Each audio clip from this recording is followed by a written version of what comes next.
눈물의 자리에서 행복으로, 치유로. 네, 그렇습니다. 지금 우리가 쓰고 있는 언어 가운데는요, 다양한 세계 언어들이 마치 이제는 익숙해지고 생활화되어 있는 언어들, 외래어들이 많습니다. 그 중에 우리나라 사람들이 가장 많이 쓰는 외래어의 1위가 무엇이라고 생각하십니까? 여러분, 스트레스가 1위입니다. 우리가 그냥 수시로 써요. 물론 스트레스란 말은 아니더라도 엇비슷한 언저리 용어로 많이 사용하곤 합니다. 오직하면 만병의 근원이 스트레스라고도 하고 때로는 축복의 인사말로 스트레스 받지 마세요. 괜히 신경 쓰고 너무 그렇게 집중해서 힘겨워하지 마세요라는 기원성, 축복성의 얘기를 하곤 합니다. 오늘 이 본문의 말씀은 실화의 고백입니다. 사무엘상 21장의 내용이 표현되어 있는 시적 또한 노래의 표현이 오늘 시편 56편의 말씀입니다. 시간으로 굳이 구분해 본다면 지금으로부터 3044년 전 언저리 즈음에 벌어진 사건입니다. 한 남자가 눈물바람을 하고 있습니다. 그냥 이례적인 눈물바람이 아닙니다. 펑펑 울고 있습니다. 눈물의 자리에 처해 있는 이를 결국에는 어떤 계기를 통해서 그는 행복으로 바꿔집니다. 치유로 달라집니다. 오늘 본문의 말씀의 내용이, 주된 내용이 그렇습니다. 지금부터 3044년 전에 하나님이 행하신 그 현장이 오늘 이 시대를 살아가는 우리에게도 동일하게 진행형임을 아시기를 주님의 이름으로 축복합니다. 우리가 상황과 여건은 달라도 이와 엇비슷한 상황 속에 놓여 있다면 오늘 행복을 찾은 한 사람의 이야기를 통해서 나도 이 같은 사람이 되어서 행복해야 되겠다는 결단과 소망으로 2월 셋째 주를 행진해 나가시기를 주님의 이름으로 축원합니다. 바로 그 한 사람이 누굽니까? 알지요? 56편 맨 앞에 다윗의 시라고 나와 있어요.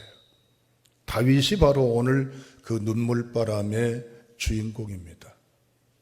여러분, 다윗이 받는 스트레스가 어떠한지에 대해서 우리가 피상적으로 추상적으로 느낄 수밖에 없지만 그래도 우리의 피부로 와닿게 느끼기 위한 표현을 인용한다면 번역 성경 가운데 공동 번역 성경이 보다 자세하게 정밀하게 번역되어 있음을 알 수가 있습니다. 1절부터 7절까지 내용을 인용을 하면서 제가 주어를 약간 좀 집어넣고 조금 몇 단어를 제가 활용을 합니다만은 내용인즉슨 이렇습니다. 하나님, 이 몸을 불쌍히 여겨 주세요. 사람들이, 원수들이 나를 들볶습니다. 그들이 진종일 몰아대며 나를 괴롭힙니다.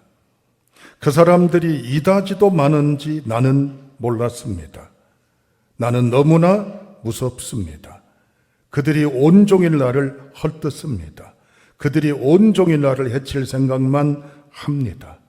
그들은 몰려다니며 몰래 나를 지켜보고 있습니다. 그들은 나를 죽을 기회만을 노리고 있습니다. 하나님, 저 악한 자들을 그냥 놔두실래요? 저들을 보고만 계실래요? 이렇게 하나님 앞에 탄원을 해요. 그리고 나서 다윗은 8절을 읽겠습니다. 다윗의 모습입니다. 8절입니다. 시작.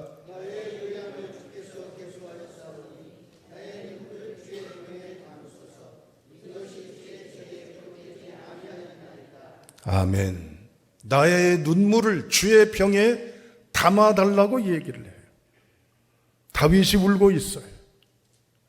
여러분, 앞서 말씀드린 대로 다윗의 감정을 엿보기를 통해 공동번역 성경의 표현을 인용을 했습니다만 들어보시면 어떤 느낌이 마음에 느껴지고 와닿습니까? 뭔가 다윗은 불안합니다. 힘들어하고 견디기 어렵고 지치고 무섭고 쫓기는 심정이고 초조하고 절망적이고 지쳐가고 견딜 수 없다라고 하는 것을 혹시 느끼십니까? 살아있으나 죽은 자와 같아요.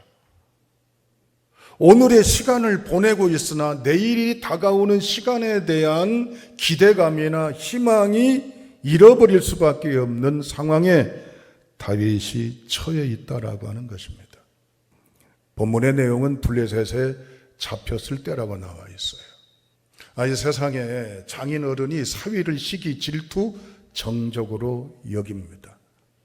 여러분 좀 송구합니다. 여러분의 장인이 여러분을 미안합니다. 그냥 격발하고 도발하고 자극하는 것도 불편한데 아예 그냥 여러분을 살해하려고 혈안이 되어서 온갖 모든 걸 다 동원해 오직 그것에 꽂혀 있다고 생각을 해보세요. 여러분 마음이 어떻겠어요? 사위로서 말이죠. 장사간의 갈등이야 있기 마련입니다. 이건 당연한 건 아니지만 은연중에 불편함은 있기 마련이에요. 그러나 그런 단순한 불편함이 아니죠. 오직하면 국가의 친위대를 갖다가 말이지요. 수백 수천 명의 친위대를 풀어가지고 다윗을 추적하고 숨어있는 곳을 이제는 확인하고 찾아내고 잡아내려고 하는 긴급사항을, 긴급체포령을, 비상사태를 발표하잖아요. 왕으로서 이래서는 안 되는 일입니다. 이 일을 하루 이틀이 아니고 10여 년간 이 일에 고난을 당했다고 생각해 보십시오. 다윗은 지치고 감내하기에는 더 이상 힘겨워서 어찌할 수가 없었어요. 그래서 결국 안전지대를 생각한 것이 적의 국가, 우리로 말하면 탈나물에서 이제는 입북을 하는 거예요. 표현이 좀 그렇죠? 적성국가에 들어가는 겁니다. 이젠 백기투항을 하는 거예요. 망명을 하는 거예요. 그러면 그곳에서는 이 추격으로부터 안전하겠고 망명했으니 목숨은 유지하겠다, 부지하겠다 싶었습니다. 그럴 줄로만 기대했고 그를 따르는 600명의 사람들과 함께 결단을 했던 것입니다. 그런데 예상 밖의 일이 벌어집니다. 여기도 안전지대가 아니에요.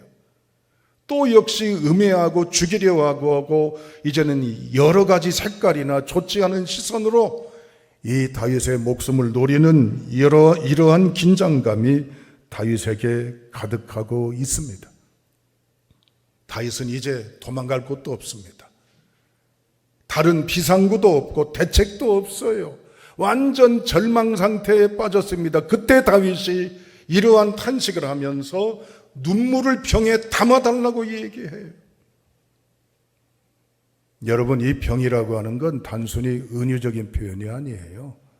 병이라고 그러면 무슨 향수병, 몇 리터짜리 병 그런 게 아니에요. 유대 문화에 있어서는 가죽이나 가죽부대를 말합니다. 공동번역 성경이나 세번역 성경에는 가죽부대, 가죽 이런 식으로 나와요. 그러니까 이 가죽이나 가죽부대에는 기름이나 이젠 젖을 갖다가 담는 것이에요.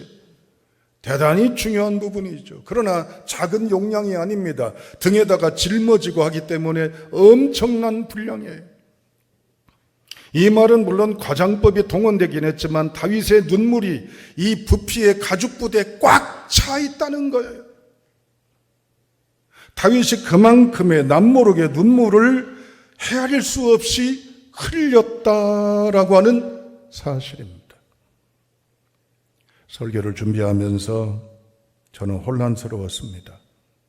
왜냐? 우리 눈에 비친 우리가 알고 있는 다윗은 얼마나 용감무쌍하고 당당하고 담대합니까? 천하의 절대 영웅입니다. 난세의 영웅입니다. 그런데 이 영웅이 울어요? 그것도 펑펑? 이해가 됩니까? 이제는 어떠한 위기 속에서도 칼바람 앞에서도 굴하지 않고 꿋꿋하게 맞서 싸워 끝없는 인내력을 가진 꺾이지 않고 굽어지지 않는 당당한 남자입니다. 그런데 울어요? 그것도 펑펑? 거부당방했던 사람입니다. 상록수 같던 사람입니다. 강골입니다. 흐트러진 모습을 보인 적이 별로 없습니다. 그런데 울어요? 싫은 내색, 피곤한 내색 없이 수많은 사람들을 이끌고 다니고 그들을 위해서 추상 같은 결단, 탁월한 리더십을 발휘했던 우리의 의지적인 열혈남아 다윗입니다. 그런데 울어요? 어떻게 해석하실랍니까? 사람 앞에서는 강한 다윗입니다. 씩씩하고 용감한 다윗입니다. 그런데 이렇게 약한 것이 있는 줄 사람들은 몰랐을 겁니다. 얼마나 다윗이 맺힌 게 많았겠습니까? 얼마나 외로웠겠습니까? 얼마나 그도 무서웠겠습니까? 얼마나 힘겨웠겠습니까? 얼마나 다윗도 불안했겠습니까? 얼마나 다윗도 견디기 어렵겠습니까? 얼마나 다윗도 지쳤겠습니까? 얼마나 다윗도 쫓기는 심정이었겠습니까? 얼마나 다윗도 초조하고 이젠 절망적이고 견딜 수 없었겠습니까? 그래서 다윗은 알지 못하는 곳에서 이렇게 웁니다. 여러분 어떻게 생각하십니까? 다윗도 사람이구나. 다윗도 약한 자이구나라고 마음에 짜르르 흐르는 애절함으로 동감하십니까? 다윗도 이럴 수 있습니다. 다윗의 이런 모습도 그의 모습이기도 합니다. 여러분 이 모습은 누구의 모습일까요? 내 모습이고 이 시대를 살아가는 앞뒤 옆에 계신 분들, 이 예배당 밖에 수많은 익명의 사람들이 오늘날 살아가는 삶의 현장에 맞닥뜨리는 현상이기도 합니다. 놓치지 마십시오. 바로 이 시대를 사랑하는 나의 아들들의 모습일 수 있습니다. 사랑하는 나의 남편의 모습일 수 있습니다. 사랑하는 나의 아버지들의 모습일 수도 있습니다. 또한 사위인 우리 사위들의 모습일 수도 있겠고, 남성들, 오라버니, 가장들의 모습일 수도 있습니다. 보이지 않았던 눈물을 뒤안길에서 혼자 울고 있고 쏟아내고 있는 외로운 이들이 남성이 될 수도 있고 여성이 될 수도 있다는 얘기예요. 혹한 심리학자들이 남성, 여성에 대한 특질을 가지고 평가한 바가 있습니다. 여성들은 남성보다 우울할 수 있는 우울증에 걸릴 확률이 4배나 높대요. 동감하십니까? 여성들은 감정선이 다양하기 때문이라고 나름 해석할 수도 있습니다. 그런데 놀라운 반전 하나가 있습니다. 남성, 여성을 따져볼 때 스스로 극단적인 선택을 하는 자살률이 남성이 여성보다 2배가 더 높답니다. 이거 어떻게 해석을 해야 됩니까? 이게 현상이라는데요. 대다수의 남성들의 제 속앓이, 가슴앓이, 괴로움, 고통, 외로움, 지침, 이 모든 걸 극단적으로 푸는 선택지 1번이 내 주를 가까이, 주 안에 있는 나에게 주를 가까이 하는 거예요. 뭐예요? 그리스도 예수가 아니잖아요. 처음처럼 막걸리, 맥주, 위스키, 와인, 술 먹는다요. 여성들을 폄훼하는 게 아닙니다. 여성들의 다수가 스트레스 해소법에 가장 쉬운 게 뭐냐? 좋게 평가하면 대화한다는 거예요. 조금 깎아내리면 수다 떤다예요. 많은 사람들이 그렇다는 거예요. 아닐 수도 있어요. 우리 여성들을 폄훼하나? 여러분 언짢아하지 마십시오. 그런데 둘 다 푸는 것 같지만 남성들은 술 마시며 떠들고 웃고 객기처럼 이 모양 저 모양 하는 것 같지만 결정적인 게 한 가지 있어요. 속 얘기를 안 한다는 거예요. 대부분. 왜? 뭐 때문에? 자존심 때문에. 뭐하러 얘기하냐는 거예요. 부부지간에 사는 얘기 창피하게 쪽팔리게 미안합니다. 격한 표현 써서. 굳이 이런 것까지 들추어낼 필요가 있냐라고 하는 겁니다. 말을 않는다는 거예요. 삭힌다는 거예요. 가라앉힌다고 하는 거예요. 없어진 게 아니라 쌓인다는 거예요. 그런데 다수의 여성들은 미주알, 고주알 이런저런 얘기 속에서 이제는 뭡니까? 정화작용. 아시죠? 카타르시스라고 하는 건 이젠 화장실에서 나왔다고 그랬잖아요. 이걸 버려서 정화시키는, 걸러내는 거예요. 남성들은 그렇지 못하다는 거죠. 남성들한테 물어봤습니다. 이야기할 상대가 있으세요? 편하게 속 얘기 털어놓고 말할 사람들 있으세요? 물었더니 70% 이상이 없어요 라고 얘기해요. 친한 친구하고도 내 부부 사는 얘기 제대로 못하는 게 많대요. 그래서 남자들이 속으로 우는 눈물도 많고 겉으로 우는 눈물도 많대요. 제가 자료를 찾아봤습니다. 여자 그러면 눈물, 한에 담긴 눈물. 그런데 여자의 눈물, 남자의 눈물에 얽힌 가사에 따른 노래를 찾아보니까요, 남자의 눈물로 표현되어 있는 노래가 여자보다 3배나 더 많아요. 남자의 눈물로 표현된 노래가 대중가요가 많다는 거예요. 이건 뭘 말합니까? 남성들이 겉으로는 강하고 씩씩하고 이젠 결단력 있고 듬직한 모습에 정형화되어 있는, 고정화되어 있는 이젠 의식이 있을지 모르지만 울고 싶어라가 많다는 거예요. 갤럽 OECD 국가 36개국의 남성들 대상으로 조사했습니다. 공경에 처했을 때 의존할 가족이나 친구가 있습니까? 라고 물었어요. 그랬더니 우리나라 남성들이 있습니다, 없습니다 대답했는데 없습니다 대답한 것이 36개 가운데에서 몇 순위나 해당이 될까요? 36개 국 가운데 36등이요. 없다는 거예요. 어떻게 생각하십니까? 오늘 목사님이 남성들 띄워주는구나. 남성들의 조금 터치를 해주는구나. 그것만이 아니에요.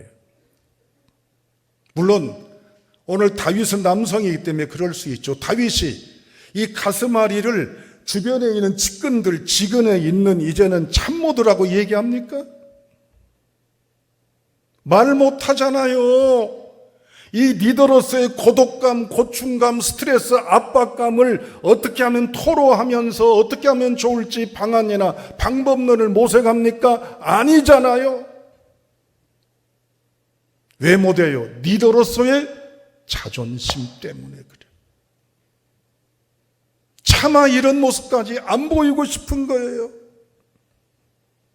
이게 오늘 이 시대를 살아가는 우리들의 모습입니다.